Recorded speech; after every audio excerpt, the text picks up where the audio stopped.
Round 10 of the UK&I Skip Barber Series heads to Homestead Miami Speedway tonight. It's not quite road course, it's not quite an oval. We're going roval racing. Join us in just a few minutes' time.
It's Monday night, it's 8 o'clock GMT. Where else would you be? It's the UK&I Monday Night Skip Barber Series here on iRacing Live and RaceSpot TV. Welcome to all our viewers, of course, as always, on YouTube and Twitch. Rachel Wyford with Connery Maddock here, and, well, we've got a special guest, of course, Fraser Williamson, series driver, and occasional RaceSpot hotshot. Guys, welcome to the booth, and viewers, welcome to the show. Spectacular one tonight, late afternoon here in Homestead, Miami. We're at the Speedway. They'll be turning left on bank corners, but they'll also be doing the wiggly lefty-righty thing on the infield road course, so going to be a fantastic race here. 17 laps on the infield B course. Connery, first to you. This track, well, certainly unique. It is indeed, and obviously there's one of two road courses here at Miami Homestead. We are on the B course for this evening's race. That will mean that your drivers will have to negotiate the whole of the front straight, the whole of the back straight, and NASCAR 3 and 4. That is a long while to stay on the throttle. This certainly will, and we'll come to you very quickly, Fraser, whilst we haven't got time. We'll talk to you in a moment. We have to go to the grid, actually, because qualifying is over. Cars are heading to the grid. Let's run through your starting order. On pole, again, Benny Simonson with a fantastic 129.524 for him. Nathan Davies starting alongside him on the front row. Second row is Joe Harrison and Mark Turner with some great times. Behind them, row 3, it's Chris Higgs and Simon Maltby. Row 4 is Brian J. Holmes and Brendan O'Brien, so it's the row of the Bs. Row 5 is Adrian Bidwell and Clark Williams. Rest of those results up on your screen. And, well, it's going to be a fantastic one tonight. Of course, we have a few moments left. Once those results are through, we will get ready for racing. Don't forget, we will actually talk about the championship standings after the race. So, of course, this is getting tight now towards the end of the season. We'll go over that for you, of course, so you know exactly where things lie. But this race about to get ready to go green here. Fantastic grid of cars tonight. We have 23 cars. Well, no, 22, because Connery's actually here, not on the racetrack. So disregard Connery Maddock when you see his name on the driver's starting grid. But, of course, Simonson with a good start out front. Davies as well, backing up a fantastic run of results and qualifying positions in second place by only 4/100ths of a second. Folks, by the way, please do excuse me if I sound a little hoarse tonight, or a little rough. I've just come back from commentating 24 hours of racing, so I'm a little used up. But I always love this series. Nothing could drag me away from this series. Engines are revving up as the starter up in the stand. We'll get ready to wave that green flag, and we will start. 17 laps of racing here. Flag is waving. Green flag is out. We're racing here at Homestead Miami Speedway. Great start by Simonson and Davies. Good start there on the front row. A bit of an overlap for Davies on the outside, though behind him Harrison makes a spectacular start on his own. Car of Mark Turner under threat from Chris Higgs, a name we haven't really seen around before, and the same for Joe Harrison. But a good start towards the front of your field. Smaller grid tonight, so possibly cleaner, but no incidents in the first couple of corners here. Everyone getting through in a very good fashion. Mid-pack, a little bit of bumping and grinding, but everyone's managing okay. No major disgruntlement yet, but Fraser, very tricky start to a lap here at Homestead. Yes, it's a solo technical first sector. It's just slowing down, using the camber to take you around these turns before you've got the slowest version of IndyCar going round those NASCAR 3 and 4. We certainly do, of course. IndyCar are fairly used to running on road courses too, just not this one here. IndyCar, of course, has been to Homestead Miami in the past, although not recently, which is quite sad. Looking back towards Benny Simonson, your leader here, coming out of the final corner on the infield road course. As behind them, Joe Harrison very sideways there, going to get swamped by Mark Turner from behind, who should make the pass. Of course, Connery coming out of this corner, critical to get a good exit, of course, as we see there the car of Davies really staying in line behind Simonson for now. We know just how powerful the draft is, and it's a very long run. This could, of course, be a major factor at the end of this race. Indeed it is. They'll want to work out what position ahead or behind they'll want to be when it comes to the last lap and going across the line. We see your current top 4 going 2 by 2 right now. Nathan Davies is right under the rear wing of Benny Simonson, but he's not looking to make the pass just yet. He actually has a little bit of a look going down into turn 1, into turn 2. Now as they side by side behind Joe Harrison off the track. Big moment, Connery. Huge moment there, as I believe that was in fact Joe Harrison who comes flying in there behind Mark Turner. A little bit of a touch up onto the grass and he has to go hard, but from behind Chris Higgs flies in there, brakes squealing and smoking. Those tyres not very happy as somebody overcooked his entry. But out front, the United colours of Benetton car of Benny Simonson there in spectacular form. Of course, you saw, of course, there, Fraser, the car of Harrison, despite a bad exit from the final road course corner, he actually caught up and was nearly in a position to pass Mark to the back. That's how strong the draft is. Yes, the draft in these cars is just absolutely outrageous how much that they can pull up. It's about a second that you can make up in that oval section. But you'll be seeing Nathan lifting out here. He's actually points teammates with Benny Simonson, so they'll just be looking for a decent point scoring finish. Certainly is. A bit of a wiggle by Brendan O'Brien there as he runs nearly into Stuart Adcock. The number 15 car getting a bit sideways there as they come through that final road course corner there onto the NASCAR banking. Up front though, Davies and Simonson side by side on your racetrack, and here comes Mark Turner to join the party as Davies will actually get through there on the number 19 of Benny Simonson. Here comes the 13 of Mark Turner. He wants to get involved. Simonson looking to the inside of Davies there. Davies not going to fight him this early on. No point battling in the early laps, of course, as your two leaders showing definite pace here early on, pulling a gap really from 4th place. That gap up to 1.7 seconds, so fighting but not losing time, Connery. That's critical. Indeed, and if they can break the draft, that front 3 from the 4th place car of Simon Maltby, they will be off and away. I have to wonder if Benny Simonson and Nathan Davies are trying to work out some sort of choreographed drafting to try and make Mark Turner drop out of the draft. But Mark Turner, he's sticking with them currently, and if he can throughout most of this race, maybe he'll have a chance on the last lap. He certainly is, of course. We've lost the number 98 of Clark Williams already. Gonna have a quick look back, see what's happened with him. Oh, going into the first corner there, he had some contact. It was the sideways car we talked about earlier on. That was the car of, I believe, yes, it was actually the car of Joe Harrison, who ended up sideways and nowhere for Clark Williams to go. He runs into the back of him. We can't really show, or we've got a replay for you there. That was, of course, we talked about Harrison getting sideways. We'd actually moved on and looked at something else, but that was no replay there for you. Sorry, our director's having a bit of a moment.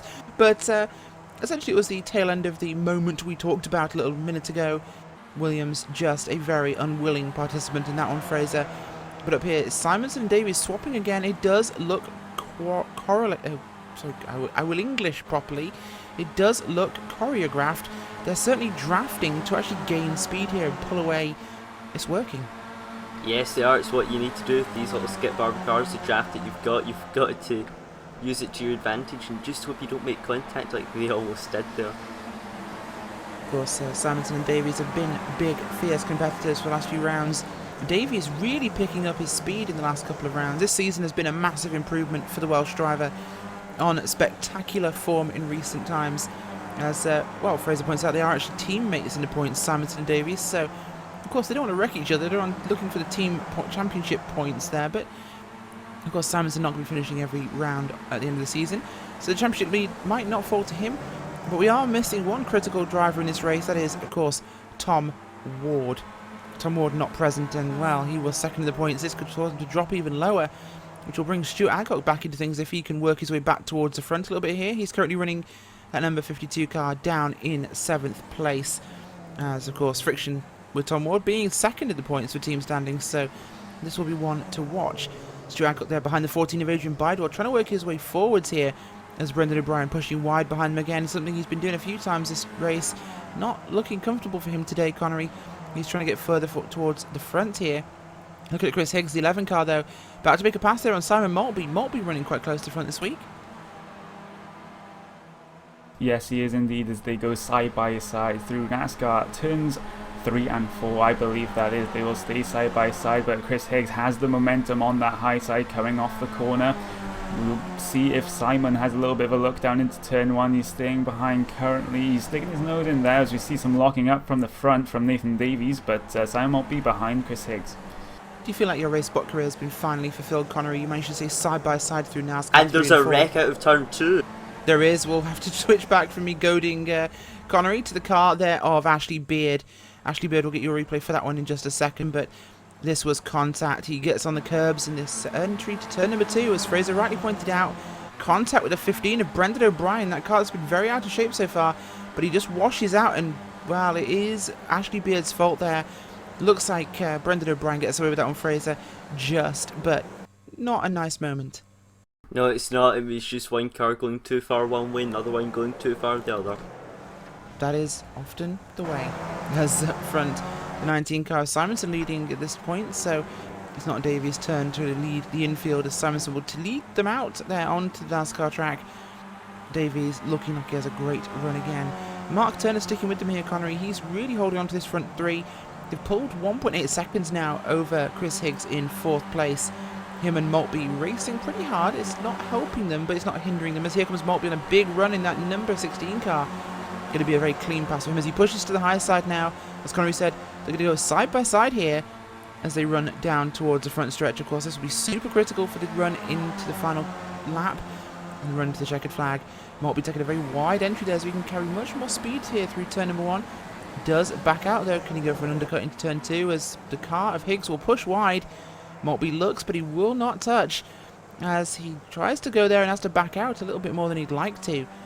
Chris Higgs will hold that position for now as the trio at the front steadily dance away. That gap now up to, I believe, 2.2 seconds. Yes, and Bidewell's just made the move and Stuart Adcock into turn 3, so that's Adcock up into 5th.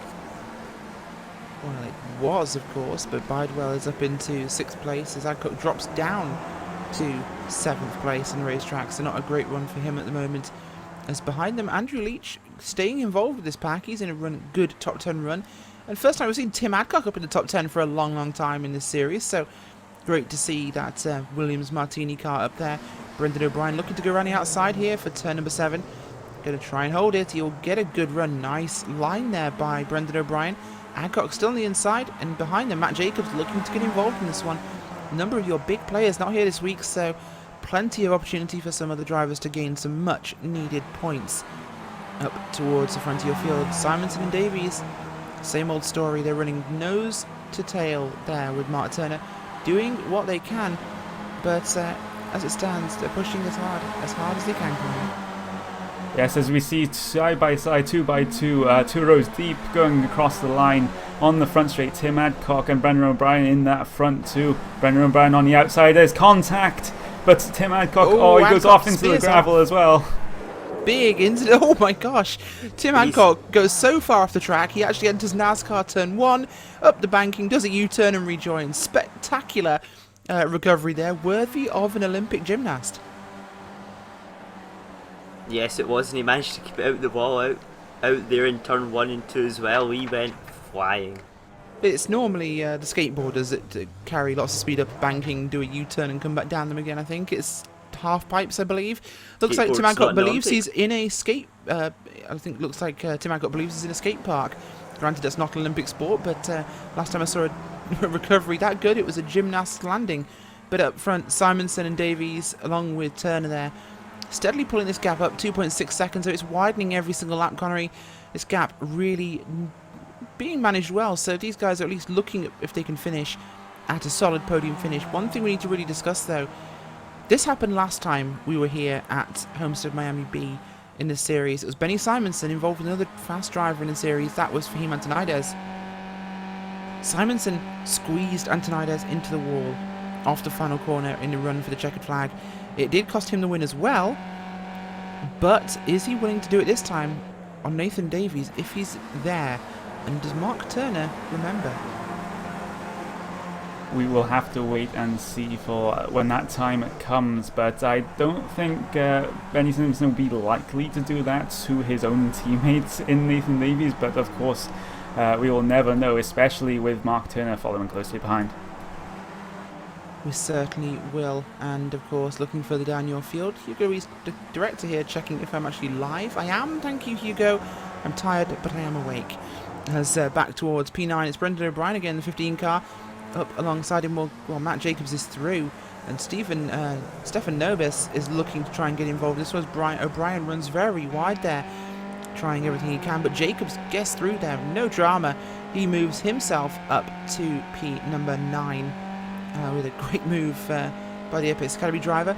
Looking further forwards, Adcock and Bidewell still fighting hard. Adcock in front, but likely to get passed here by Bidewell. We'll take a look as, of course, Chris Higgs ahead of Simon Maltby again.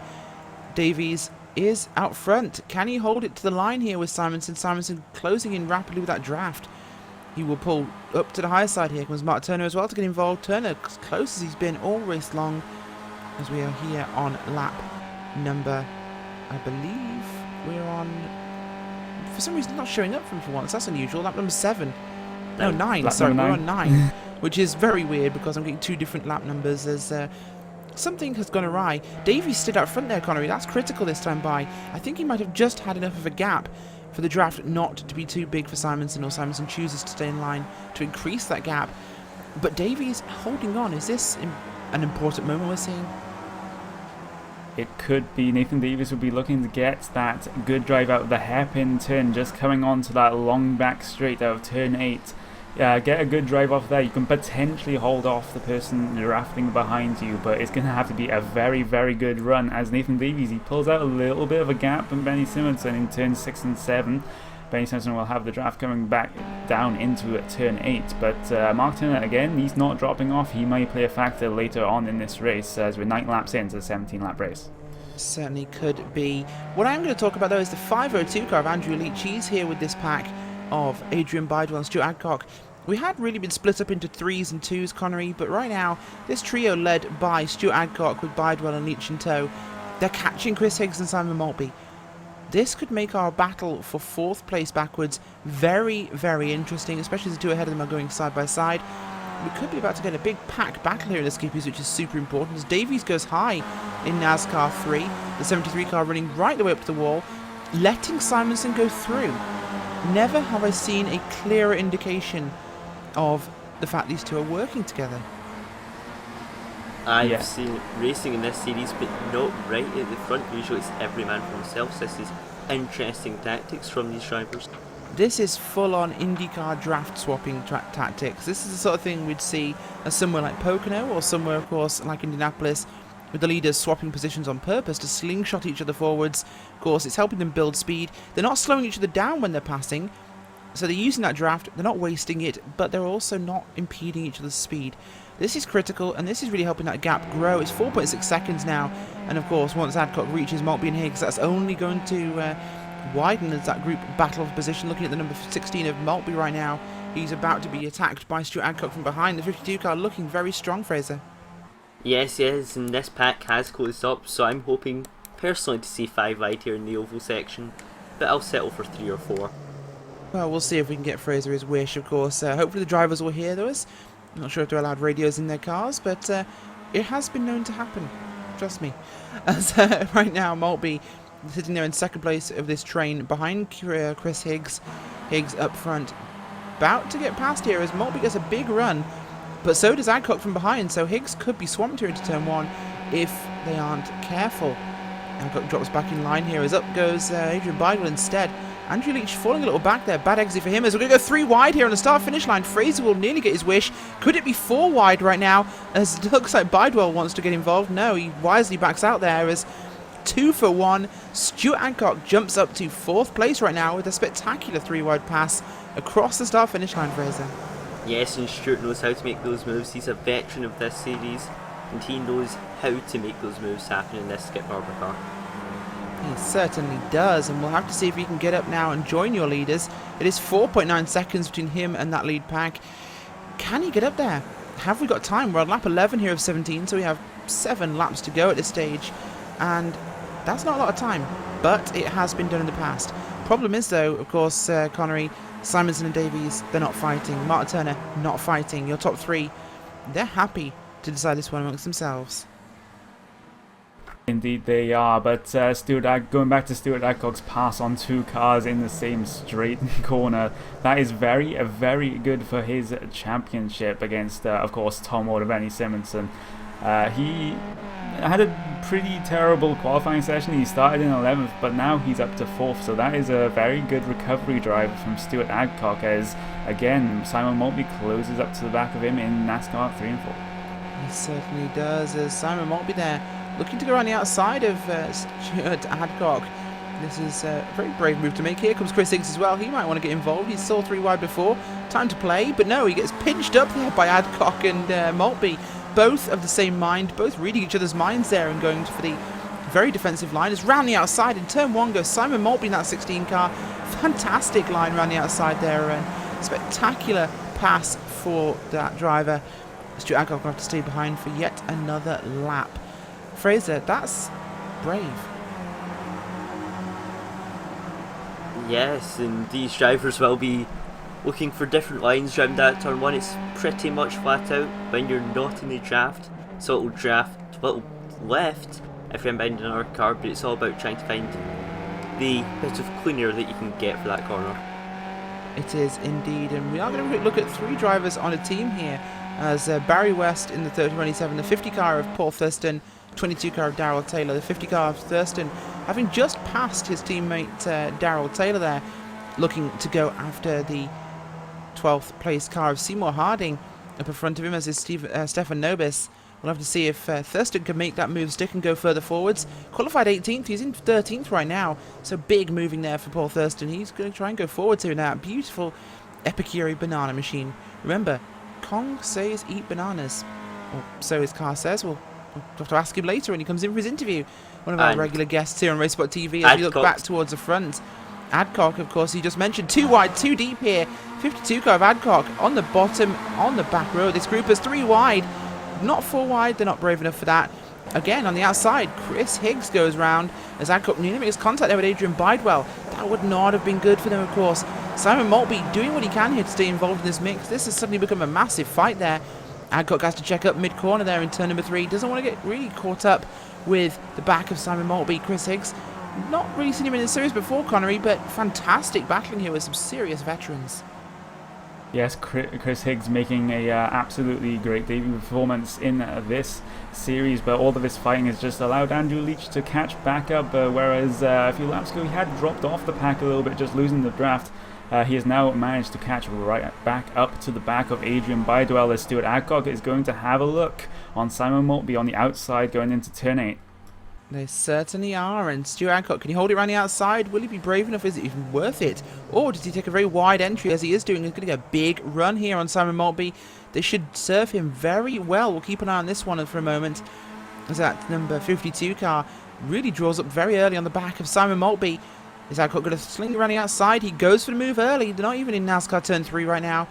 Adcock on the outside. Will Higgs move up and help him tow that car past the car of Maltby? Looks like Stuart Adcock is on his own here. Going to drop down the banking mid-corner. Get a speed boost there as he makes another run on the back of Simon Maltby. Pulls to the outside. He's going to go for it, but a big run as well by Maltby on the car of Higgs. Higgs goes up to block. He's seen that move pull before. It's 2 wide, 2 deep into turn 1. Maltby shoots past the car of Higgs. Up the inside, looks Bidewell. He gets past the car there of Stuart Adcock. This is fantastic racing. Sorry, leaders, you're being very cooperative and boring. We're going to focus on this. Yes, this is sorry, Fraser, but yeah, this is absolutely great racing. Stuart Adcock has to be careful. He has a championship on the line. He did just lose about 3 positions in that past lap. He does not want to be losing any more. As we see Simon Maltby leading this train. Adcock going very, very deep on the brakes, getting right onto the back of Adrian Bidewell as they come through turn 7. Heading towards turn number 8, Fraser. He's going to have to really focus here, get a good run. As of course up front your leaders are a little bit of fighting. As very sideways. We're going to have to look at Nathan Davies. Big sideways moment there for your race leader. Try and get a replay for that if we can. But big lock up into turn 8 there for Davies. He gets very sideways. Simons has to take evasive action, and that puts the 3 of them 3 wide actually for your lead heading into NASCAR turn 3. If we go back live from this one, as up the middle, Mark Turner waits for his moment and he pounces. Mark Turner, the AM racing car. Up on the high side there, Simonson behind him, so should have the draft advantage over Davies, but Davies stays low. Simonson will ignore his new dance partner and go with him as we go 3 wide for your lead across the line. And it's Nathan Davies scored in the lead there. He'll hold on to that one after an epic sideways moment, Connery. That was spectacular. It was spectacular as we go down into turn 1 with Simon Maltby and Stuart Adcock going side by side. I don't know where Chris Adcock came from, but there we go. As they come through the infield section, turn 3, 4 and 5, this tight and twisty section coming through turn 4, I believe that is a very on-camber corner, so you can throw it in as much more than you perhaps think you can, as Chris Higgs tries to line up Adrian Bidewell, just backed out of it at that time. He certainly does. As big lock up and on the back into the back there, I believe, of Bidewell was Chris Higgs, as Maltby will go up the inside, taking advantage of the door left wide open, and Stuart Adcock unfortunately can't follow him through there. He's going to have to wait and see if he can make it move on turn 8 exit here up onto the NASCAR layout. But spectacular taking advantage there by Simon Maltby, of course, on that one, of course, Fraser. He sees the door open, sticks the car in there, makes it work. Yes, I've raced 24-hour races with Simon and I know that he will make the move assertively, not aggressively, and he won't let anyone pass him. He'll keep the car clean and he'll make sure he gets it to the finish. He certainly does. Here's the 16 car. Simon Maltby goes to the outside of Bidewell. Chris Higgs is not going to wait around either. He's going to look for the outside line as well early on.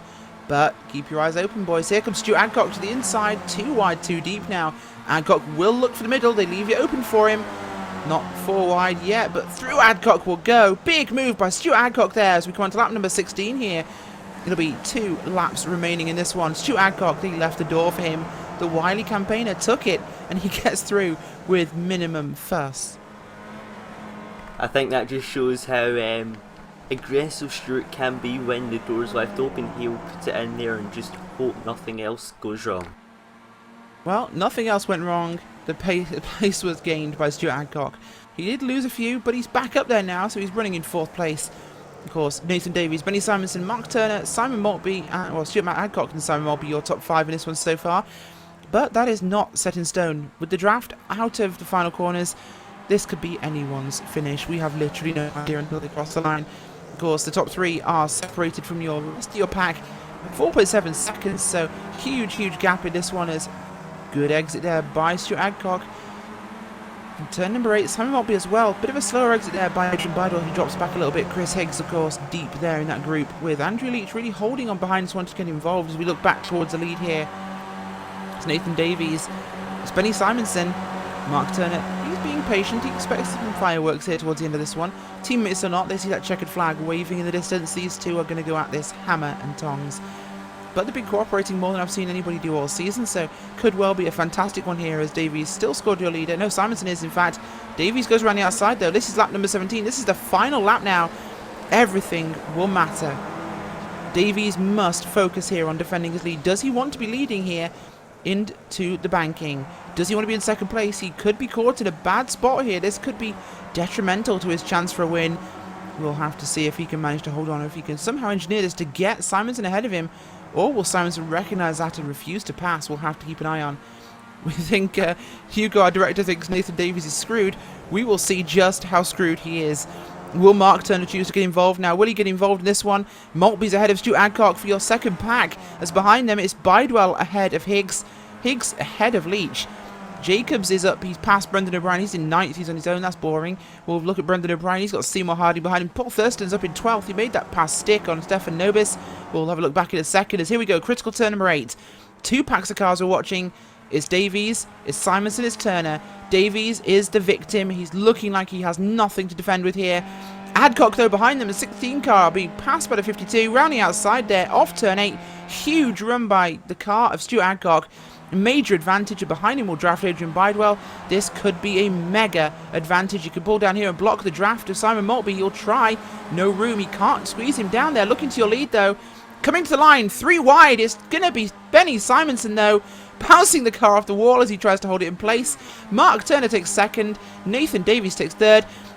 We need a replay of that second pack, actually, for Hugo, please. Because that was one heck of a finish. An absolutely amazing finish by both of your packs. 3 wide across the line for the lead. And in your second pack, they were close to being 4 wide across the line. They came across the line in one big, massive clump. That was absolutely amazing. They certainly did. And we saw the replay just there of the first finish. But here's the second one, of course, as well. It was Simon Maltby holding on by the skin of his teeth. Stuart Adcock has to settle for 5th. Chris Higgs in the 6th place. Adrian Bidwell 7th, Andrew Leach in 8th. That was a fantastic formation finish. Something worthy of the red arrows, actually sitting there in a V formation across the line. I think we're still showing the first replay for you. Second one will be up in just a second's time. But what an end to that race, Fraser. That was awesome. That's what you expect to get when you come to a Roval. When you're taking NASCAR turns 3 and 4, it's just who decides to make their move first. It certainly was, and Fraser and Connery, of course. Davies was in a bad spot. Not what he wanted to have happened, but he had to try and do what he could with what he had, and unfortunately he lost out big. Yeah, it looks like coming out of that last turn as well, the NASCAR turn 4, he did come up and try to block the run of Benny Simonson, perhaps giving Benny Simonson some of his own medicine for what he did at the same track last season. Certainly could be. And well, we're going to run through your finishing order and then hopefully have a chance to chat to some of the drivers after today's race. Of course, Homestead Miami Speedway Road Course B, we were here for 17 laps. Taking home that golden trophy on the top step of the podium is Benny Simonson. Mark Turner in second place, he gets the silver, and an Olympic fever, it's bronze for Nathan Davies, the man from the valleys. Coming home best of the rest in 4th place, Simon Maltby after a dogfight finish with Stuart Adcock, who comes home 5th. Chris Higgs in 6th place, Adrian Bidwell 7th, Andrew Leach in 8th, Matt Jacobs in 9th, and Seymour Hardy wins the battle for 10th place. Rest of those results on your screen, as we're going to get a chance to chat to a few drivers in this one.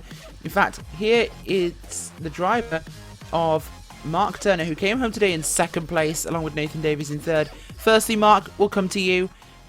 That finish was unusual. Oh, yeah. I thought I was going to get my first win then. I was looking in my monitor on the right-hand side. Oh. Carry on, Mark. Yeah, I was looking in my monitor on the right-hand side and I could see the 2 of them. And I thought, I think I kept it too much to the left. I don't know what it showed up on the camera. Maybe I should have tried to stay a bit tight to them to get that bit of side draft. But yeah, that was a close finish. Enjoyed it. Oh, Connery, listen to the road driver talking about side drafting. That's so cute. Spectacular, of course, Mark. Great finish from you. We do also have, of course, the driver of Benny Simonson. Benny came home the winner today, but as we just heard from Mark, that wasn't quite always decided, Benny. Spectacular run at the end, a little bit sideways across the line, but he came home with the win. Yeah, it was. It's an interesting track, this one, because you don't really want to be leading on the last lap here. So I think we were all just driving around waiting for the last lap. Something I will ask you though is, and we know your points teammates with Nathan Davies, you guys were swapping the lead, slingshotting back and forth all race. Did I read that correctly? You were definitely playing some games. I think it was just we decided not don't hit each other for the first 10, 12 laps, but I'm pretty sure everybody could see on that last lap there was no love lost between us. We expected that, but definitely working well together for the first half of the race, and definitely keeping the gap up, actually. In fact, increasing the gap by slingshotting, but I think you just hit upon something critical there, Fraser, actually. Benny Simonson saying he decided to try and not hit another car for the first 12 laps, which resulted in a good result. So we might have come across an iRacing solving issue. Miracles do happen occasionally, sorry Benny. They certainly do, as, well, Nathan Davies came home today in third. Points teammates there with Simonson. Nathan, not the win. What did you feel when you came out of turn 8 in the lead on the last lap? Just pure serenity, really. I was in the lead, I was going to win the race, and that was that, really. He felt like a loser. What do you actually feel? Because you must have come out of turn 8 realising, oh bugger, I'm leading. I was very confident that I'd be able to move Benny into the wall if he tried to do anything, but didn't quite manage it. There wasn't enough. There was just too much road there, so never mind. That's fighting talk from Nathan Davies there, as we... I mean, you actually still have Benny, so Benny, thoughts? I mean, Benny must have been cheating to beat me, really, Oh, it's just such a pleasure to beat him in qualifying. Just shows who's number one in the team. I tell you what, if these two are teammates, this is sounding more and more like Mercedes every single day. Let's have a word of sense, actually, after these two egotists. Simon Maltby, you came home today in 4th place. Should we say best of the rest here? Great race from you. Fantastic dogfighting with Stuart Adcock. How do you feel? I'm elated, to be perfectly honest, and I can actually speak to you today. I've worked out what the microphone button is. Yay! I was trying to work with Chris to keep in touch with the leaders, and that wasn't working. They were just too strong.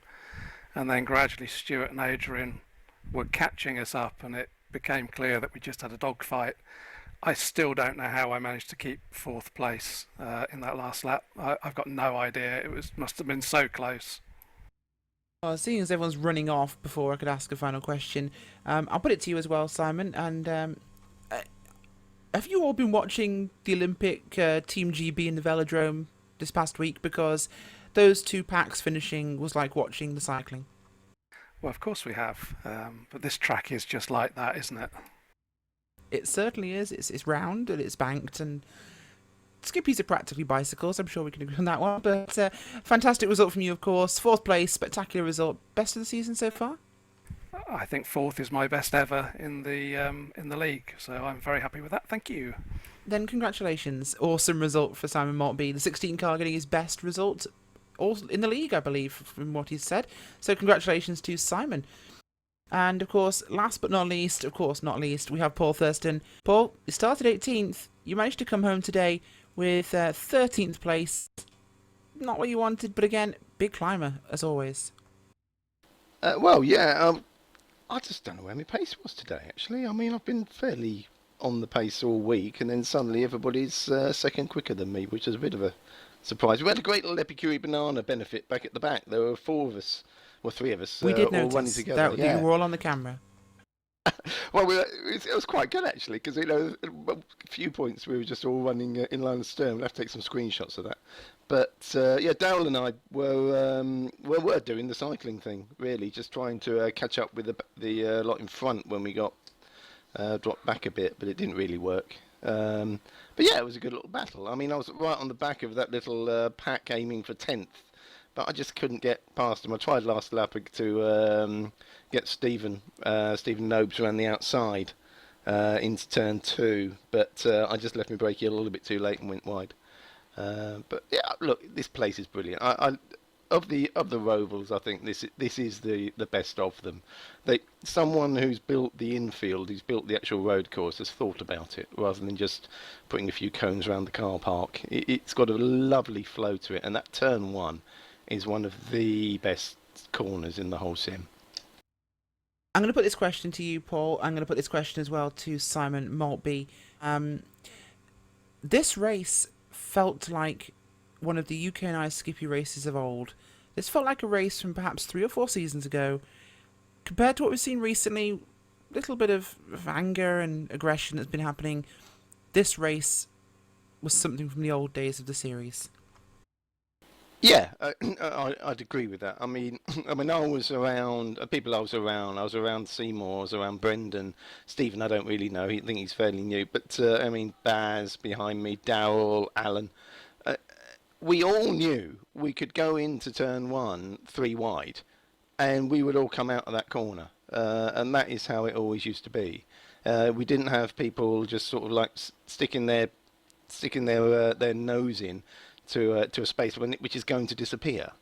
Every time you went into the first lap, I was side by side with Robert Plumley until turn 8 when he finally got the drop on me out onto the back straight.